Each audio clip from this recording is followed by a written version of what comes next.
this was an experience that happened to me when I was 17, when I was at home, when I heard a knock on the door. And I was making a dress for Shirdi Sai Baba. And I was cutting an orange colored dress. And my mother was talking on the phone, the doorbell rang, and I opened the door and Swami was standing outside, Satya Sai Baba. He said, not orange, I always wore white. And that's it. During that time, it really increased a lot. Everywhere I would look outside the window, I used to be watching TV and I could hear. And I'd look at Swami and say, come to me, come to Puttaparthi, come. And I used to think, oh my God. And I used to ask my brother, what do you see outside this window? He said, nothing. What do you mean, what do you see outside? There's nothing outside this window. I say, do you see Swami? Do you see Satya Sai Baba? He said, no. I used to not call him Swami. I used to call him Satya Sai Baba at that time. I said, no, I don't see Satya Sai Baba.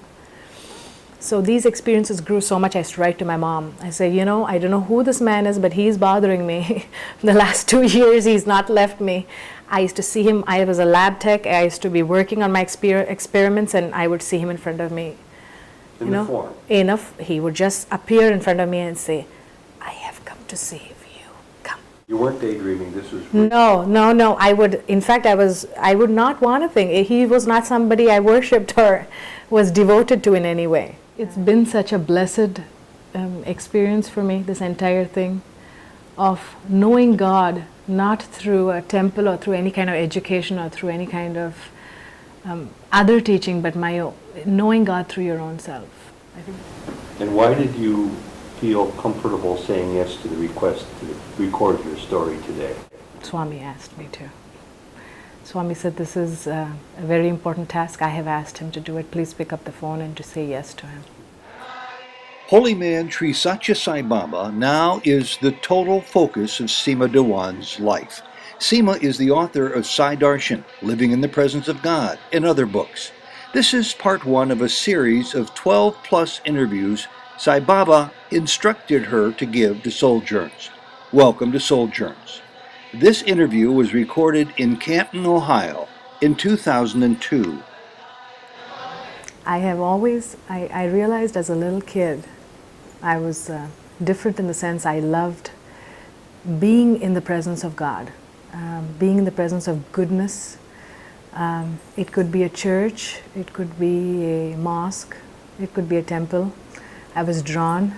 I had spiritual experiences when I was 5 and 6. I would weep and cry when I would enter feeling the silence. Anything that had inner silence made me feel that. So I think I knew Swami right from birth, if you say. But how this form came to me was at the age of 9.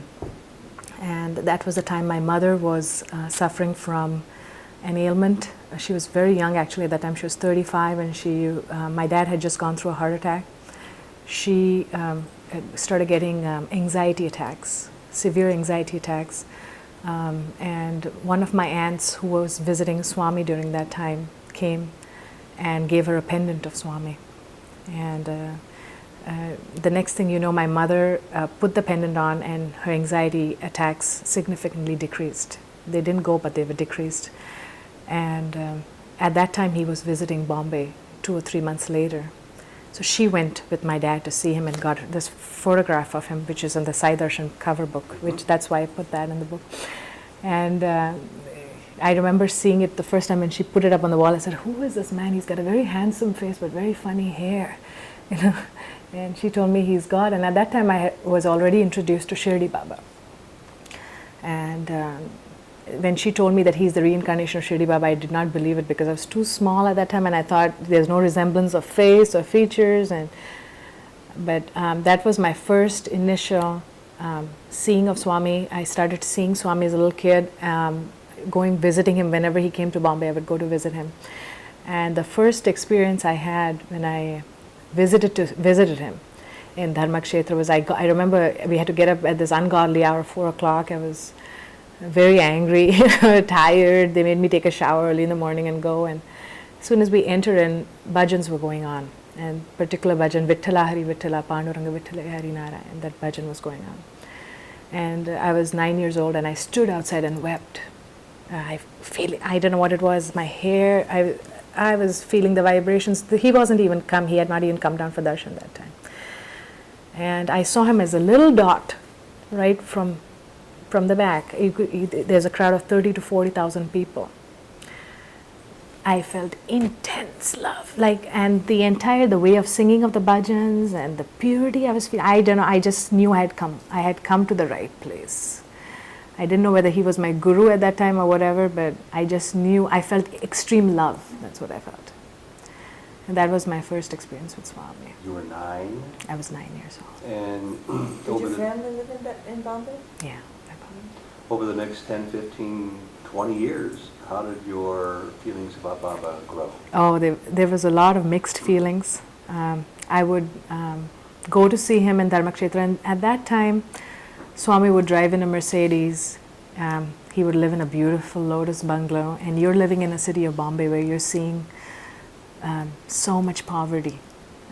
Unlike Shirdi Baba that lived another way, when I was 12 and 13, I was seeing this guru living in the most magnificent way possible among the riches, calling these rich people, who drove up in Mercedes and stuff to his bungalow, and here there were these poor people just sitting, and I, in my ignorance, made many wrong presumptions about God. And so my faith, I had faith in God, but I didn't know whether I had faith of Swami as God. I went there at that time primarily because my mom asked me to go, but every time I would go and see him, I would feel instant love for him. But I denied inside. I said, no. When I start rationalizing it, I see this guy going in a Mercedes and going and living in this huge bungalow. I just didn't think it was fair. It would anger me. So I was in a period of rebellion, probably till age 16. Okay. And age 16 then was a turnaround back when I started getting visions and dreams. A lot of visions and dreams. I would be able to see Swami, not thinking about it. I used to be studying for my schooling, and I could see him saying, "Come." And as I'm not thinking of him, I'm not imagining him, but it was very distinct, a presence. Constant presence and a lot of dreams of him. Did these alarm you initially? No, I loved the form, but I was very angry with the way he lived. And that was my only thing, because I had never seen Puttaparthi. All I could see was when he came to Bombay. Did you know to talk to him in your prayer life about these concerns? No, I used to pray to Shirdi Baba. I used to not even look at his picture at that time. I used to tell my mom, don't put his picture in my room. I'm very happy, just put Shirdi form picture, because he's kind and he lived with the poor. So how did you get beyond these concerns, these obstacles? This came actually after my visit to the United States. I left there when I was 20. I finished my bachelor's in science and came here to pick up my green card actually. And I liked it so much that I took a job here and started working. And at that time my brother was a student doing dentistry. He was doing his master's in dentistry, and we lived together at that time, my brother and me. And like I said, during that time it really increased a lot. Everywhere I would look outside the window, I used to be watching TV and I could hear, and I'd look at Swami and say, "Come to me, come to Puttaparthi, come." And I used to think, oh my God. And I used to ask my brother, "What do you see outside this window?" He said, "Nothing." "What do you mean, what do you see outside? There's nothing outside this window." I say, "Do you see Swami? Do you see Sai Baba?" He said, "No." I used to not call him Swami. I used to call him Sai Baba at that time. I said, "No, I don't see Sai Baba." So these experiences grew so much, I used to write to my mom. I say, I don't know who this man is, but he's bothering me. The last 2 years, he's not left me. I used to see him. I was a lab tech. I used to be working on my experiments, and I would see him in front of me. In the form? He would just appear in front of me and say, "I have come to save you. Come." You weren't daydreaming. This was real. No. I would not want to think. He was not somebody I worshipped or was devoted to in any way. I knew my mother was devoted to him, but Did you tell people around you in your workstation? No. I didn't think of it. I just told my sister, though. I did tell my sister, because he would go, when I went to visit her, he would go around her house saying, "This is my house."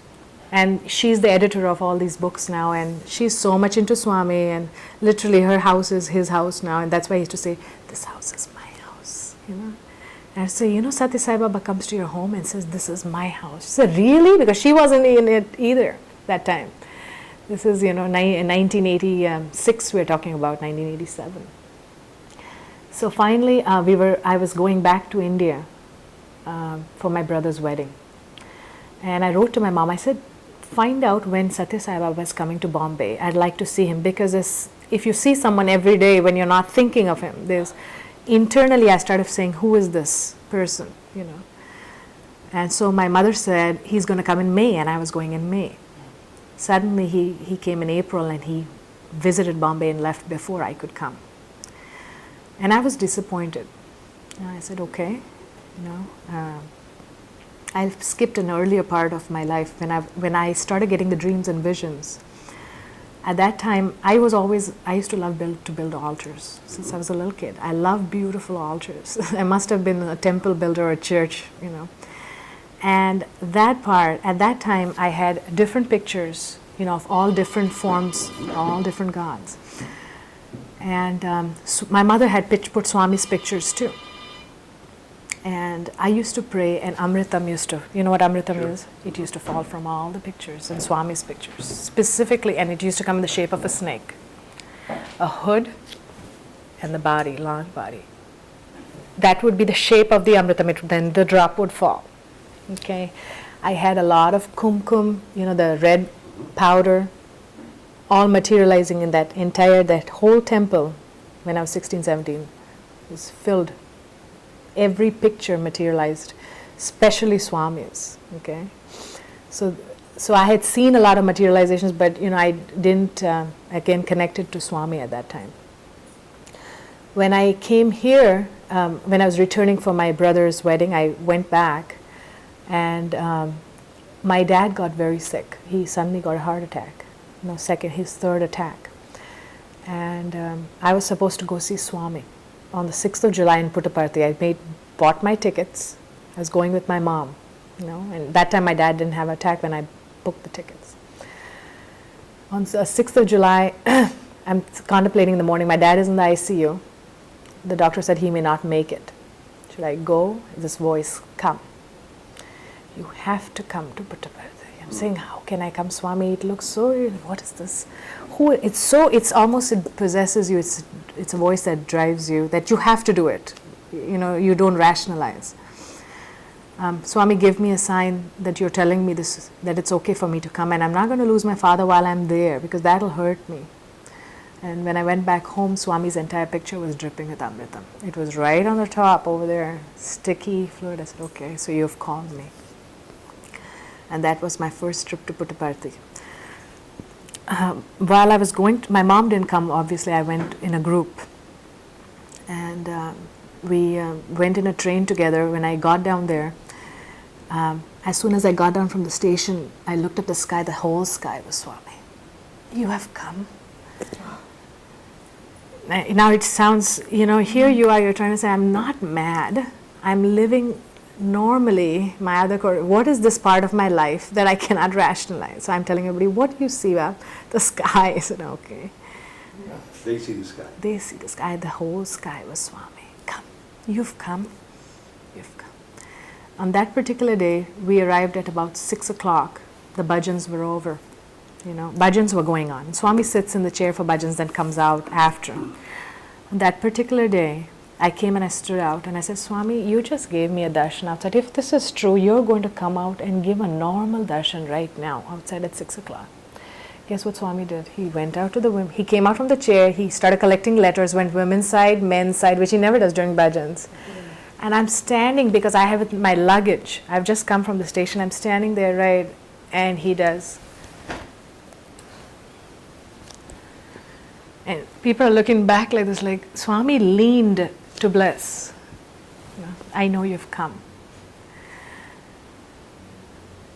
And at that part, I was saying, oh my God, no coincidence. Everything I would say is just a coincidence. It just happens, And everybody's telling me this Swami never comes out during bhajans and does darshan. This is very unusual. I said, never, because I've not been to Puttaparthi, I don't know, but I said, maybe some people are just exaggerating, and I shouldn't feel too, okay, this is just a part. So I went back to in those days I was very, very physically oriented to comfort, it would bother me, ashram room with the mosquitoes and stuff. So here I'm praying throughout the journey, Swami, I cannot take discomfort, Swami. How am I going to do this? I'm going to get sick, I'm just traumatizing myself, I'm going to get sick. I go there, and there's this girl, she's over there, she says, where are you staying? And I said, I have to stay in a shed. I'm a lone girl, I don't even get a room. I looked at the shed and I was just like gonna pass out looking at how they were living there. I said, oh my gosh, nothing. She says, come here, I'll take you to someone. I go in there.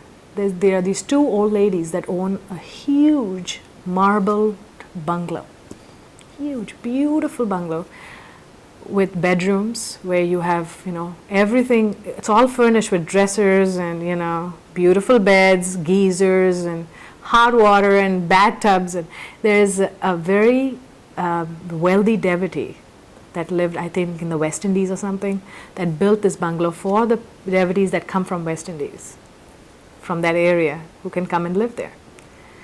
For some reason, I don't know how I met this girl. She took me there and she said, this girl, she's very used to comforts, and I don't know, from her face I can feel she's traumatized just looking at the shed. Can you give her a room? She asked one of the older ladies. Says, sure. So I lived in the best of comforts, where a maid would come and clean my room every day. At this, I didn't even know what Puttaparthi was till I went first time with him. Outside, just right outside the Ganesha gate. So he provided for me because he knew what a eccentric person I was, as far as comforts and cleanliness goes. I like it very clean, and I couldn't see that. And the next day, I had taken a white silk gown for him. You'll need 100 cassettes. I don't know. I'm right at the beginning of the journey. So. Go on. Do you have a 100? I had a white silk gown. This was an experience that happened to me when I was 17, when I was at home, when I heard a knock on the door. And I was making a dress for Shirdi Sai Baba. And I was cutting an orange color dress. And my mother was talking on the phone, the doorbell rang, and I opened the door, and Swami was standing outside, Sati Sai Baba. He said, not orange, I always wore white. And that's it.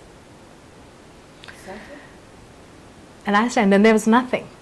So I'm looking at my mother saying, it's not even coming out from my mouth, Sati Sai Baba was here. And she hangs up, she says, what? Because she's seeing my expression. I said, did you hear a doorbell? She said, no. I said, there were just 2 doorbells right now, you didn't hear? She said, no. I said, well, Swami was just right outside. He said, don't cut the orange. I always wore white when I was on Shirdi form. She said, I didn't see anything. So that's why in my first trip, I took a white gown for him, just a material. And I didn't know, I was stupid at that time. I'm trying to give something to Swami, and you know how you're very silly and ignorant. Yeah. So I'm sitting in the first darshan, and because I had innumerable experiences in the omnipresence, the group I had gone with decided to sit in my row saying, oh, this girl's going to get first row, and we're all going to get it, and so they all made me sit in the front and pick the number up, And here I pick up the number last, 19, row 19. So of course from next day no one sat behind me. I was left alone after the rest of the trip. Nobody wanted to be next to me. And so when I got row 19, as I enter into the hall, the Kulvansai hall, of course the last rows are filling up, but I see on the 3rd row one empty spot. So I go over the people. Now imagine when you do that in Prashanti Nilayam, they're not very kind when you do that. But they are making actually way for me to do that. I said, okay. Nobody's sitting on the 3rd row. I landed at that empty spot. Nobody said anything. I sat down. No one said anything. I'm still waiting to be pushed. Nobody said anything. Okay, must be it. So I got to sit on the 3rd row. He came out of the darshan hall, right? He used to come out from the temple that time, not from the other, because he lived in the temple itself. Came out from the temple straight directly to me. And I said, oh my gosh, he's coming. So here I'm fumbling for that white gown, wherever. And I'm, reaching it out to him. And so I'm making this desperate attempt. 3rd row is easy, you're right over there. And he looked at the gown and he just dismissed it with his eyes. You could just see, And he looked at me like this, right into my eye. And he was, I was saying, should I blink or should I not blink? Because he was just staring. So after some time, it was a good 25 to 30 seconds, and I started blinking. Then I smiled and I put my eyes down, and then I looked up again, and he was still.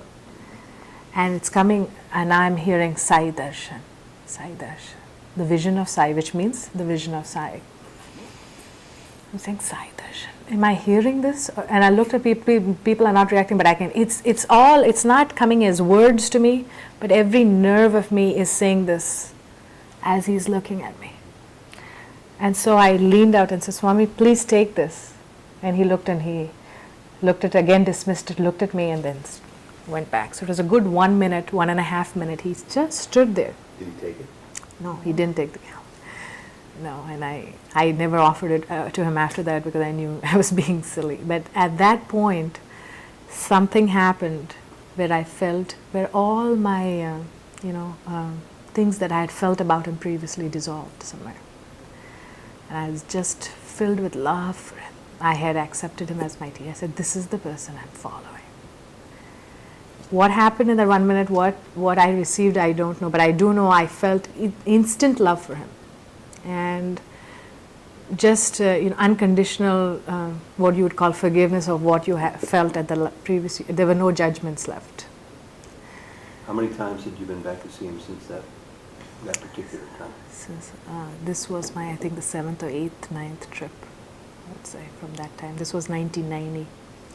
Usually I go every year and a half, so I try to time myself. But, and I just heard a small story about you getting engaged and marrying Sanjeev, and that at your wedding you asked if it would be all right if you had a picture of your guru there, and he knew very little, if not nothing, of Sai Baba. That's right. Yes, that was funny because he told me, he said, I don't mind you following anyone as long as it doesn't come in between our marriage because I'm not going to do all this. And so it was very clear to me, and even though I saw him as a very good person, I saw him as a very practical person who liked cultural things and things like to have fun in life, basically, to do good stuff in life that he wanted to do. And Swami told me, he said, no, when the time comes, I will intervene. These were his words. He told me, say, I will intervene. Follow your husband until then. Follow your husband. Wherever he goes, follow him, he told me. In fact, he told us at the interview to follow him. Always be with him.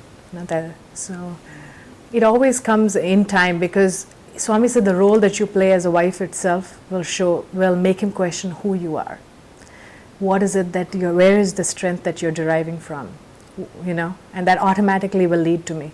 Don't try to bring me in the picture first. Show yourself, show me, show that I am in you, okay, in whatever you do as a wife to him. So for the first couple of years, I understand that he... First 4 years. First 4 years. So this is from 1992? To 95. No, first 3 years. Okay. Yeah, first 3 years. And 95. had you had the boys yet? 95 January, I conceived. All right. And does Baba play into that at all? You mean in the... Yeah, these are Swami's children. In fact, he 6 months prior to me conceiving, in fact, he wanted to have children after 2 years, and I said, no, wait, let us have a strong foundation of our marriage. I want us to understand each other, because if you bring children before we understand each other, it's no point. And I knew how much I was not myself in the sense with him. I've not revealed that part of me, and I was not happy until he knew who I lived with and who I was all the time, who I was really wedded to. And that's why I wanted to wait. And 6 months earlier, he wanted to visit India just for a trip. And I refused. I said, no, I'm not going there. And, well, what do you want to go there for? And he says, we'll go and visit, and we'll go these places, and it's so much cheaper in India to take a longer vacation. And, I said, no, I don't want to go. Suddenly in December, I was upstairs in my altar praying when Swami said, come, take your son from me. Come on. Go tell husband I want to go. So he's sitting over here, I remember, and I come downstairs and I say, we should go to India. He says, now you're telling me when I have no vacation, nothing, I cannot do that like that. I said, no, we have to go. And I told him, I said, I want to visit one place. It's called Puttaparthi. That's where Sai Baba lives. And he's like, looking at me like, he says, for how long? And I said, 4 days. He said, 4 days? What is it like? And then I told him, the men separate and the women separate.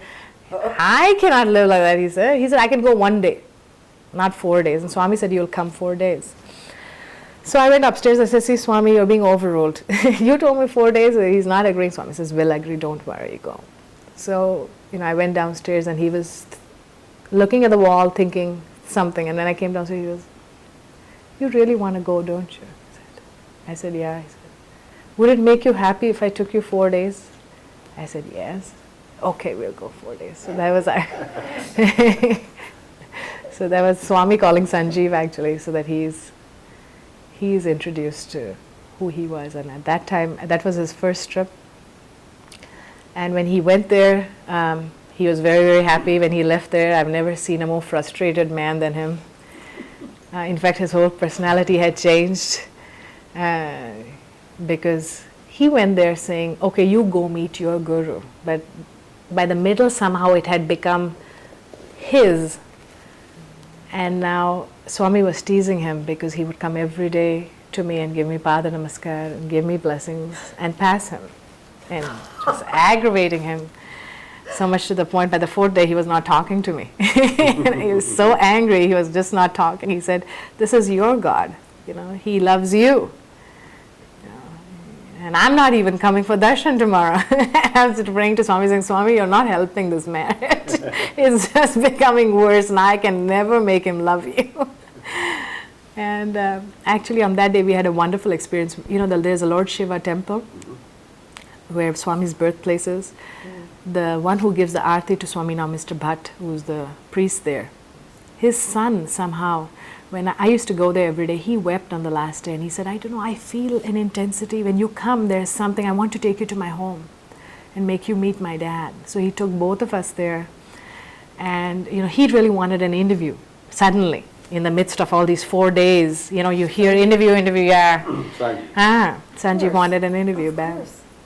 So then we go in this priest's home that used to be the interview room of Swami's. It was the old mandir. It was the old Prashanti. And this is where we went and sat, was actually the interview room where Swami used to give interviews in the olden times. And so he showed him pictures of Swami and this and what Swami says, and it calmed his mind down right away. He just, how, like I was just telling Jody, how when you're very close, you watch each other more from what you have, and there's a tug of war in that. That's what happened.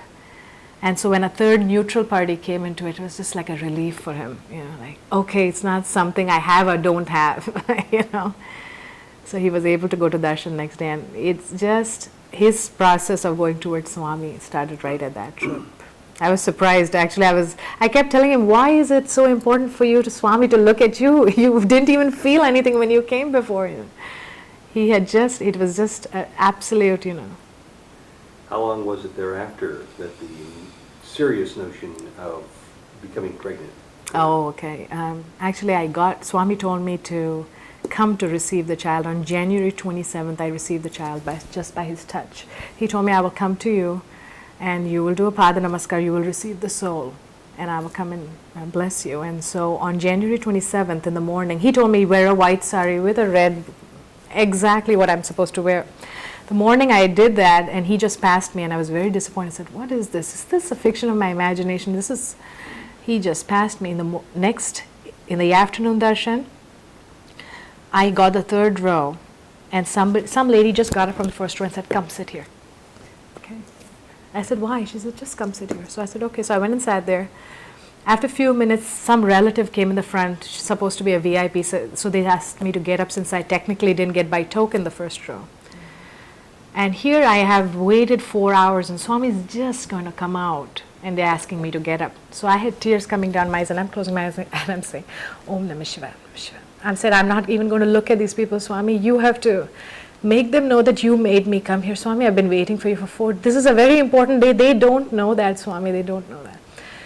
Swami came out. They were still fighting, and they were mad at me. But Swami came out, so they all had to sit down.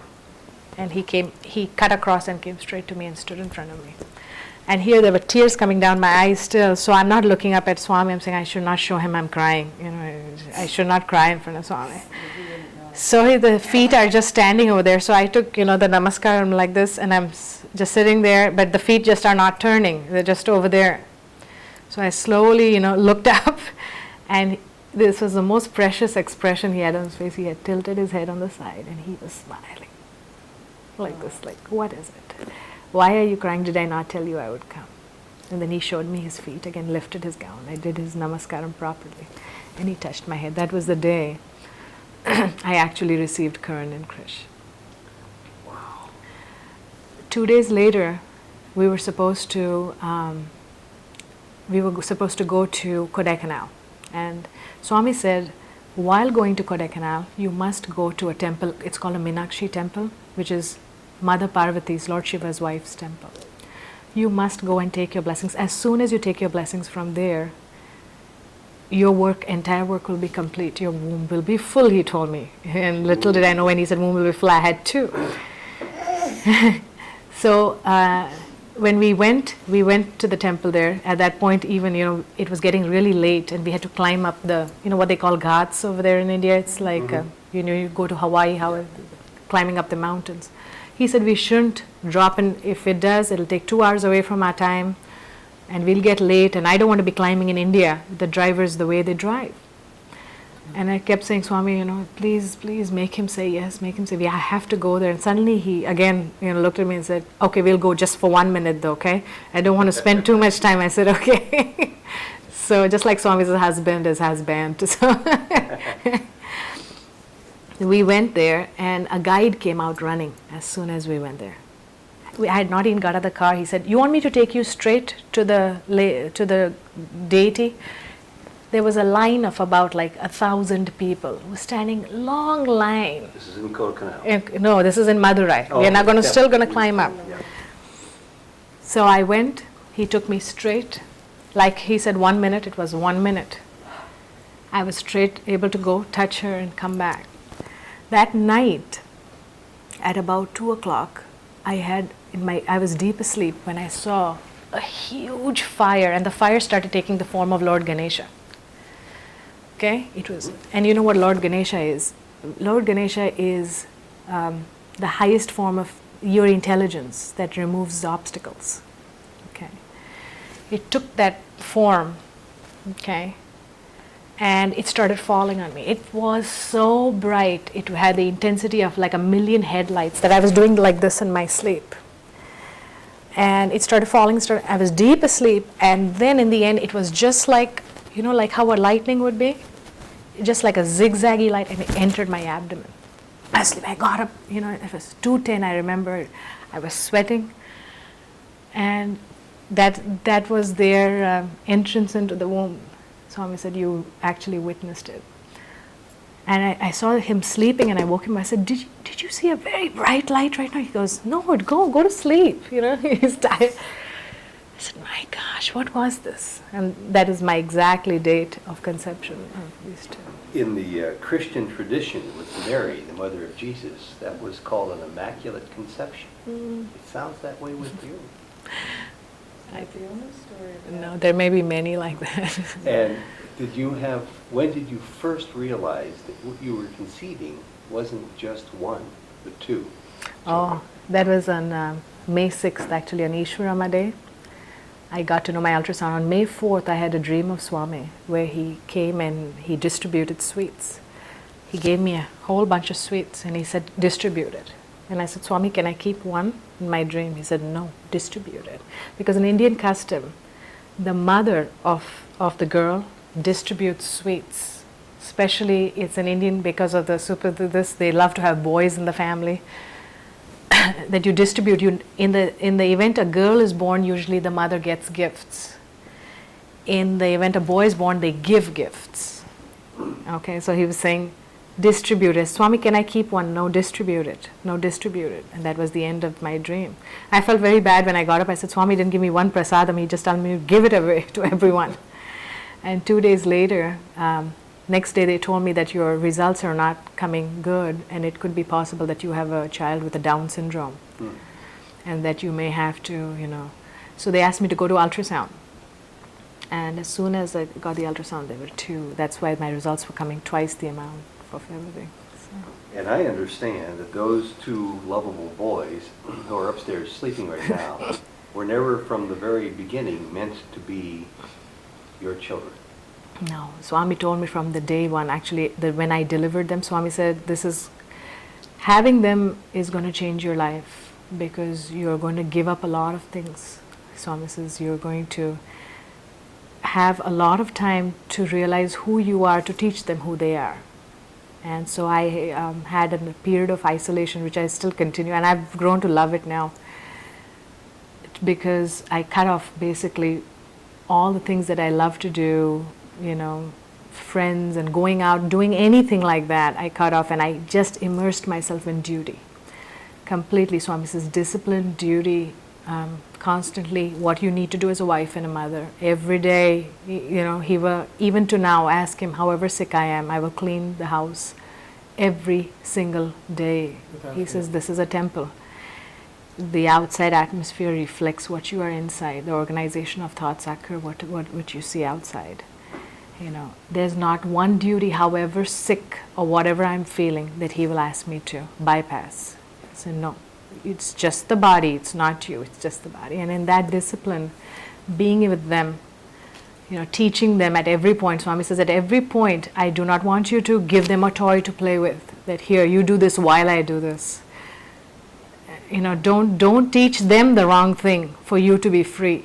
And so that's a tough part. Even while doing my work, I have to involve them in such an activity where they are thinking, or or I have to just do the work while they're following me, but I cannot distract them as most mothers would, Teaching them the values not at the point where you're, teaching them to be good, to look good to others, but to truly be good for yourself. And you've been doing this for how many years now? Now they're 6 years old now. And what does that literally mean, that they're not yours, that they're his one day soon? What's going to happen? He told us in our previous interview, just now, right now, he says, they're mine. He asked me first, he said, where are the children? I said, Swami, they're home. Why did you not bring them? I said, Swami, you asked me to leave them. So he smiled, And he said, how are they? Are they alike? And I said, no, Swami, they're very different. And he started really laughing. Really, really tell me how they're different, he said. And I said, Swami, the first one is Krishna. And I said, Swami, he's really, truly like Krishna. He loves to love, Swami. He loves, wherever he goes, there are gopis around him. He loves to love. And he's very attracted to women, so he loves to sit with them and he'll talk. And, And Swami laughed and he put his hands up and said, Krishna, aha, Krishna, like that, And then he asked him, what about the second one? I said, Swami, his name is Karan, but he loves to be called Satyam because that's Swami's name. I said, for him, Swami, there is only you. He gets very angry to pray to any other form. Must be Swami. He feels, even if I look at a picture of Krishna, he'll say, do you love him more? He feels very, Swami is his life. And I told him, I said, Swami, he draws you even on his little kindergarten homework, or whatever he does, there's a little Swami with curly hair, He draws a stick figure with curly hair, and Swami said yes. And I said, Swami, the teachers in the United States are also getting to know you through them. And he laughed. He said, what do those American teachers know? He said, And so then he told me, he said, I'm going to keep these two boys. That's why I'm giving you one more. I said, then Swami, you should keep all three, Run that by us one more time. He said he was going to keep those two boys. That's why he was giving you one more. Yes. Did you have any idea that you were going to have another child? No, we didn't. Actually, we didn't want another child. Sanjeev and I didn't. I was telling her the story, but I'll tell it to you again. Sanjeev and I, when we went, this was in the month of March, this last March. This is the year, this is March 2000. Now, 2002, so you went a 2001. year ago. No, 2001, while I was praying downstairs, I could hear, I could just feel a thing, I want to enter you. Please let me come to you. Please let me come to you. And Swami had said exactly after 2 years this child will want to enter, and it was exactly 2 years, February 3rd. Swami told me, observe 16 Tuesdays. Don't eat anything on Tuesdays for 16 Tuesdays. So for 16 Tuesdays, I didn't eat anything. On the 16th Tuesday, it just happened I was in Puttaparthi. That very 16th Tuesday we had landed, it was June. And this was a trip we made in July. And it came very strongly when I landed there, it's time for her to come. It's time for the child to come. Now, did you just sense that? Was it an interior voice? How It's did you not know a that? voice, it's just knowing beyond. I don't know how to explain this to you. It's not something I hear, it's something I know before I know. I don't know whether that makes sense to It you. does. It's just a sense of like a vibration. Like if these chapters, if you read these books, I do not get the chapter word by word. I'll just feel a wave and a whole chapter has come to me. Now I have 4 to 6 pages I can write only on that. So it's not someone dictating to me like in a word wise. So you put the party and you have this knowledge. Yeah, I just know before I know that this child has to come. So I told him, and he was very frightened because the first time I had toxemia and almost lost my life giving my. So he didn't want any more children. So I said, no, sir, we have to. This is Swami's will. It's not something I want either. I don't love being pregnant and bringing up another child. I know I'm free right now too. Kids are going to school finally. But I have to do this for Swami. And he said, okay, I'm going to write a letter to Swami. If Swami comes and takes this letter from me today, I'm going to take it as his will. So he's sitting with a letter. Swami that day didn't give anyone an interview. In fact, didn't give darshan, went straight inside the room and never came out till 4 o'clock. So he's looking at me from the veranda saying, See? it's not, So 4 o'clock he came out to bless the children, the sweets. He comes to bless the children outside. The school Yes. children come to bless for their birthday. He blessed the sweets. Somebody had bought a bowl of cloves. He took a couple of cloves, went to Sanjeev, stretched his hand for the letter, took the letter from Sanjeev and put a clove in his mouth, which is like an auspicious sign. It's a prasadam, like good. And that particular interview, when he called us, that's one of the first things he asked me is, one daughter? And it was at the tip of my tongue to say, no, Swami, because I don't want a child right now. Period. I just don't want the work more than child. I was being lazy. And he's looking into my eyes and it's coming to me, never say no to a mother. A mother always knows what's right for you. See, he told me, can a mother ever offer you, do you want poison? No, right? Mother will always, if she sees you tired, she'll, would you want water? Do you want food? It's always something you need. It's a child that never thinks and answers brashly, so don't say no to mother. And I said, yes, Swami, And then he touched my head and he said, then you will come, then you will have her next year, he said. So that was the indication, the third child. And on the last day, before we were leaving, while he was leaving, this was another very sweet leela of his. We were supposed to leave at 3 o'clock in the afternoon. Our taxi was called. And there's this sudden feeling inside me, I'm glued to the spot. I can't leave. I have to see you till the end of the darshan. It's just, and I am usually prepared to leave Parthi when it's time to leave, because I'm usually tired physically by that time. I want to go home. This is the first time I did not want to go home. I just could not leave this form that I was seeing. So I'm saying, Swami, if you're here till 6 o'clock today, I'm going to stay here till 6 o'clock. We'll drive to Bangalore later, but I'm not leaving. So he comes out, he gives darshan, and there was a speaker on that day particularly. So they spoke from 3 to 4:30. Swami is supposed to speak from 4:30 to 5:30 and 5:30 to 6 o'clock. There are bhajans. And everybody's telling me, you should leave. The roads are really bad in the night. You should not be driving in the night. I said, no, I cannot leave. Swami has to come back early. If he comes back early, I'll leave. If not, then he has to just save me. At 4:30, he was sitting like this. And now he's supposed to speak. Swami says, students think Swami speak. No. He just got up from his chair. He was out. People were, Swami bhajans. Swami, there were no bhajans, he said. So people started running. They got the camphor and did the aarti unexpectedly. Never in Puttaparthi do they do aarti at 4:30. He comes, he turns and he smiles at me from a very long distance. He started smiling at me. So I smiled and I was getting tears down my eyes because I'm saying, I cannot leave you today. I don't know what it is. And I told him like in a mouth language, thank you, Swami, for coming early. And he came straight to me and he said, when are you leaving? I said, right now, Swami. He says, when are you coming back? I said, whenever you will, Swami. He says, then it'll be very soon. And in the morning, I had told him, I said, in the morning darshan, when he was passing me, I said, Swami, we are leaving today. And he said, happy, very happy, you know. And I told I was just joking with the people around me. I said, look at him, you know, happy, very happy you're leaving. Here, you know, everybody said, no, that means he's very happy with you. I said, then he should say the whole sentence, I am very happy with you. He said, happy, very happy that you're leaving. And I was joking with him.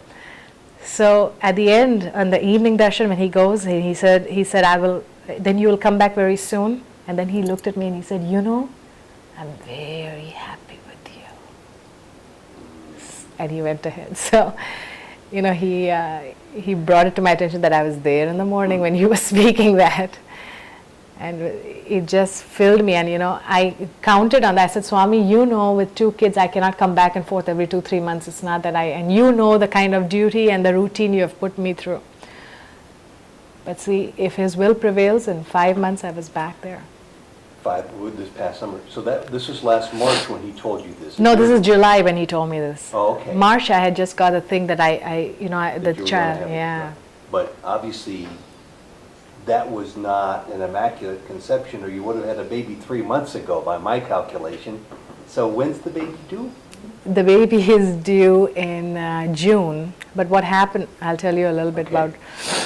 We really tried June, July, and August. And I didn't get pregnant.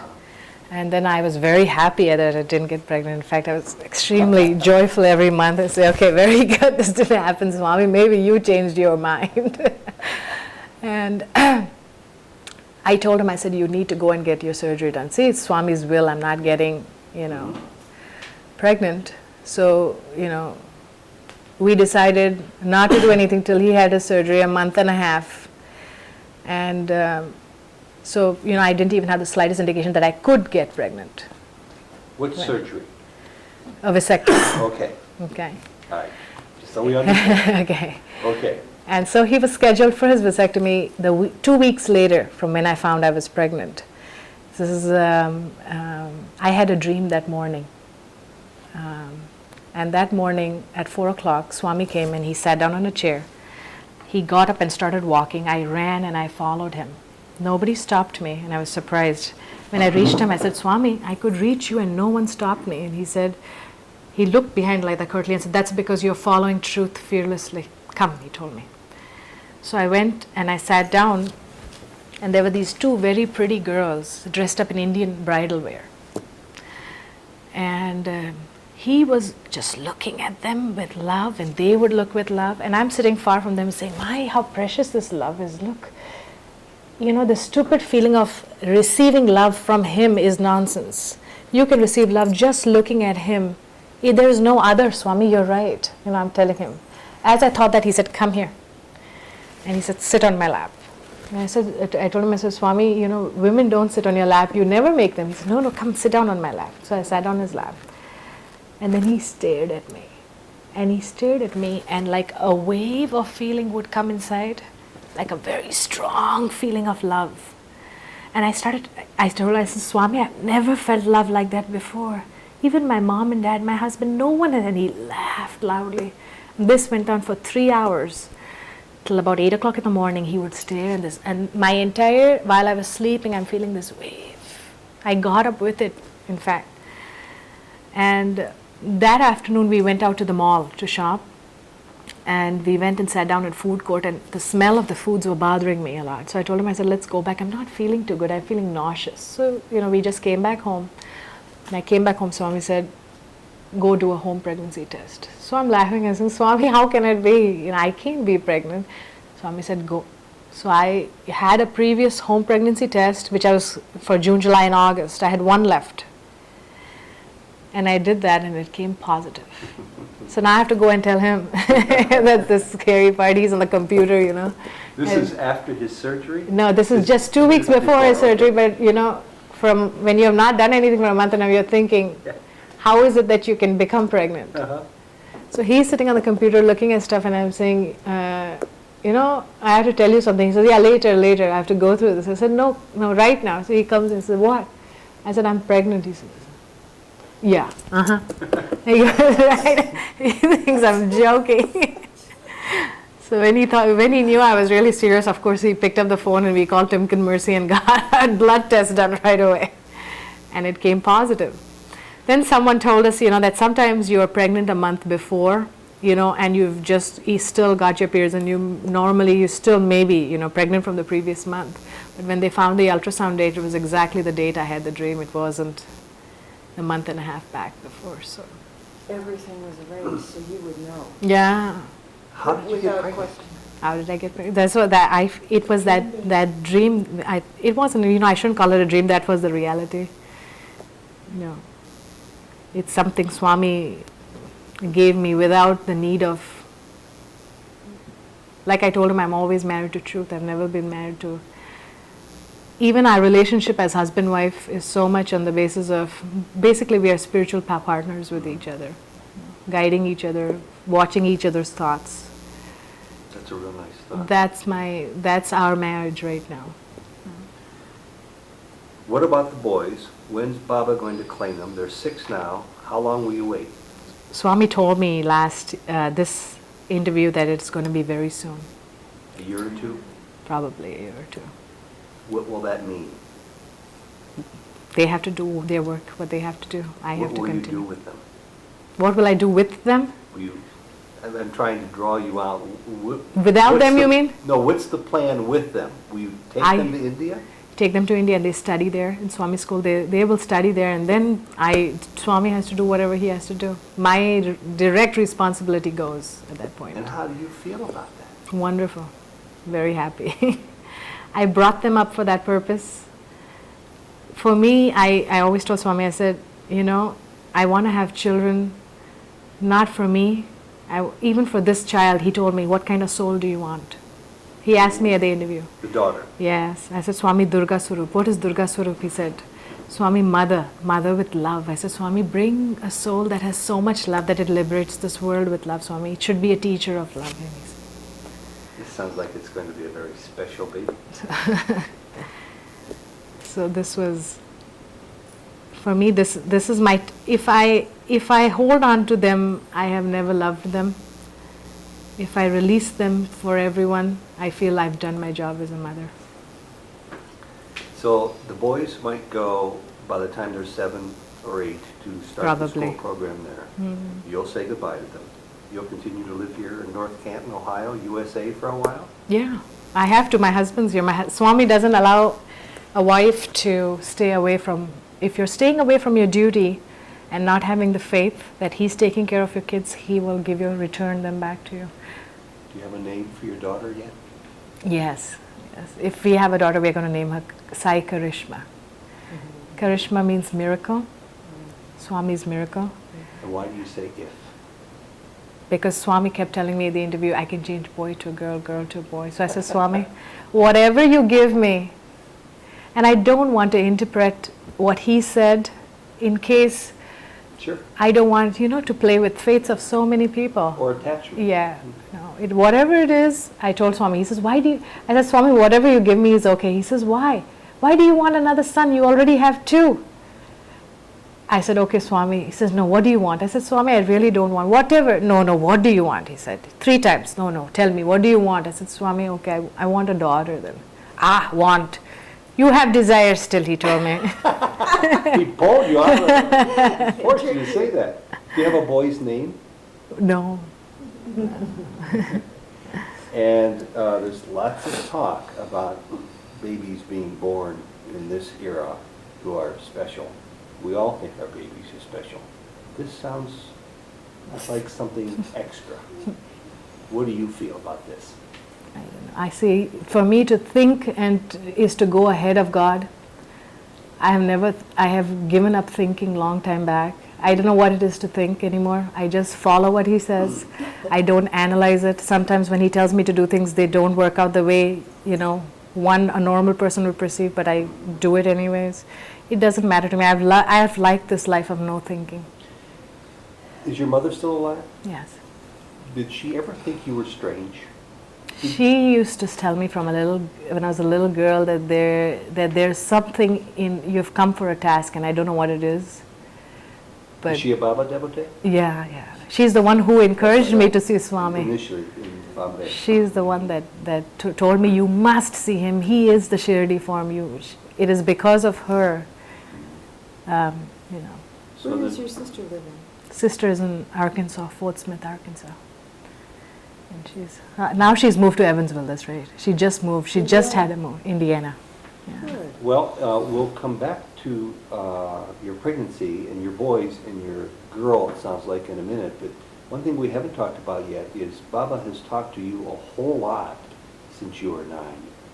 And he's still talking to you, and furthermore, you're doing something with those messages. Explain that.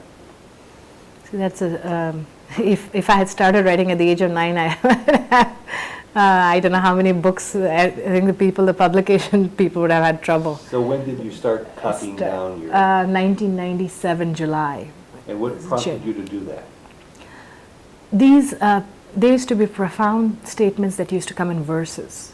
It would not even come in a sentence. It would just come. It would flow, and I would write them down for him. And for my friend who's Dr. Dasu, Sharda Dasu, she would love to hear them every day. What did Swami tell you today? And this was such a close thing that I didn't want anyone to know, so I would just write these down. And they started collecting it. And they asked me to start collecting it. And after about like 10 or 12 messages, Swami says, this is, he used to tell me when I was 26, 27, that you have a very big task coming in front of you where you're going to be very, very. This is nothing, this was just the preliminaries. Right now your main task starts when you're 29. He used to always give me that age, 29. And that is the age exactly when the book started. How old are you now? 34, 35. And explain to me what these books are. They are directly what you would call the communication I have with my own self, which is nothing but what one calls Swami.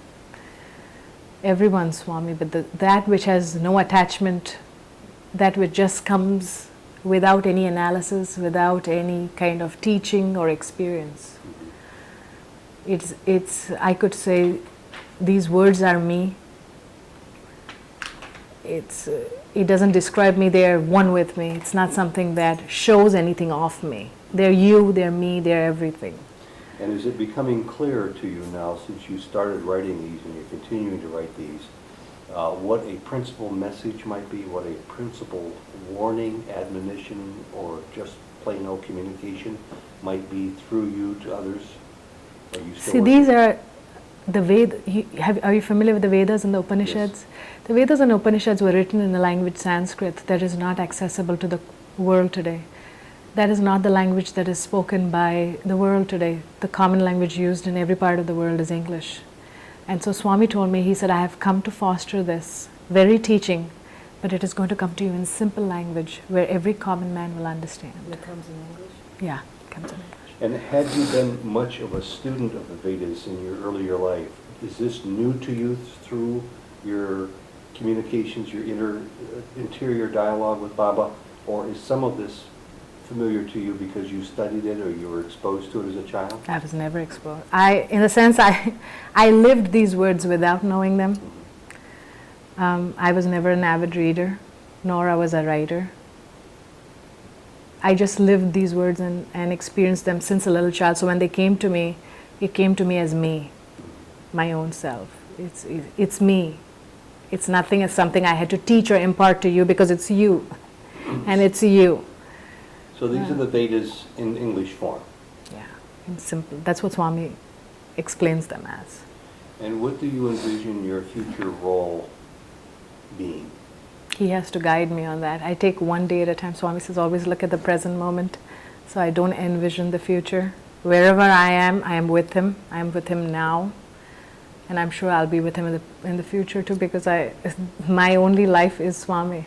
And you've asked for a mother's love daughter. What do you think her role is going to be? Daughters, see, that's why I say I never think. Swami told me, bring up the child, at the age of 8 I will take her too.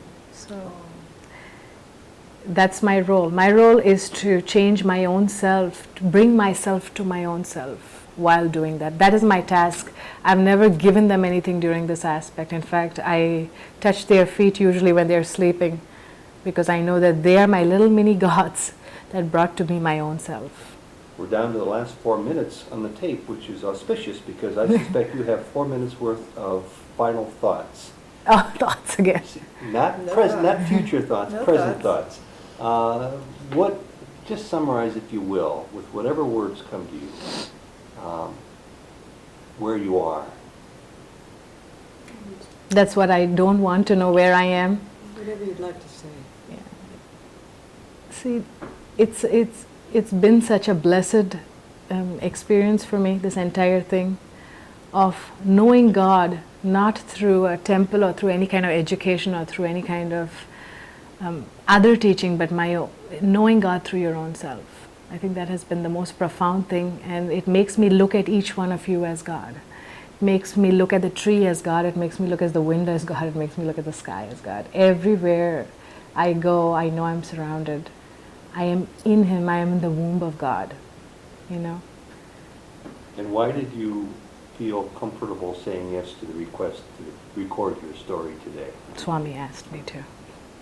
Swami said, this is a very important task. I have asked him to do it. Please pick up the phone and to say yes to him. And you have quite a puja, quite a temple in your home. Would it be all right if I ask you where that came from and if we could photograph it? Sure. Yeah, you can go ahead, photograph it. It came when we wanted to start the center in April. I was there actually in February. April it was going to start. And I was there. It was during Shivratri time. And Swami told me, this is what you're supposed to do. 7 o'clock to 2 o'clock, husband will come. And he said, at 2:30, I will have a spot for you. 2:30 to 6 o'clock, I want you to be there. Okay? Because we had the kids and we couldn't. So Sanjeev went from 7 o'clock to 2:30 in the night, in the evening, 7 in the evening to 2:30 in the night. 2:30 in the night, while the kids were sleeping, I got up. And the whole hall was filled, except about in the 10th or 11th row, diagonal, there were 2 spots left. Swami said, those are the spots. Go sit down there. I've kept them for you. So we walked across, sat down at that spot. And that was the first time Swami removed the lingam after 20 years. See, I do not like to go to Puttaparthi during crowds. You'll never see me during a festival there. And so it's not my priority to go to Shivratri. Before I had left for Shivratri, Swami had asked me to come. He said, specifically, I want you to come for this Shivratri. And on that day, he gave me a Pada Namaskar of, when he lifted his gown in my dream, there was one very big foot and one small foot. And when I touched the small foot, it was like cotton, soft in my dream. And I remember I had got the vibration. I was just, the whole body was shaking when I got up in the morning. He asked me that time of the interview, why are you staying till Shivratri when I went there? I said, Swami, because you asked me to. He said, yes, very happy. Because that was the time he was going to remove the lingam after 20 years, the first time. And he was able to control the crowds to 50, usually 50,000. Usually now it's about 200,000, 300,000 people there. That time there were only 35, 40,000, and people weren't expecting the lingam. Yes. And usually even when he comes out during the bhajan time, I don't look at him, I'm still like this. This time when he came out, he said, stare at me, don't close your eyes. So this was the first time I was staring at him, and he sat down and said, I don't know why, Swami, you're not making me close my eyes, because the bhajans were beautiful that were going on. When he started coughing, and when he patted the lingam, I saw a streak of light. I did not see the lingam, but I saw a white streak of light come out from his mouth. And then when he held it, I saw the lingam on the top. And after the lingam came out, 2 minutes later, I had the entire vision of the downstairs. And Swami said, that will be built. I said, but Swami, this looks so complex. He says, it'll be built. That's wonderful. We're down to 20 seconds. Okay. Thank you. Thank Seema, you. thank you very, very much. Thank you.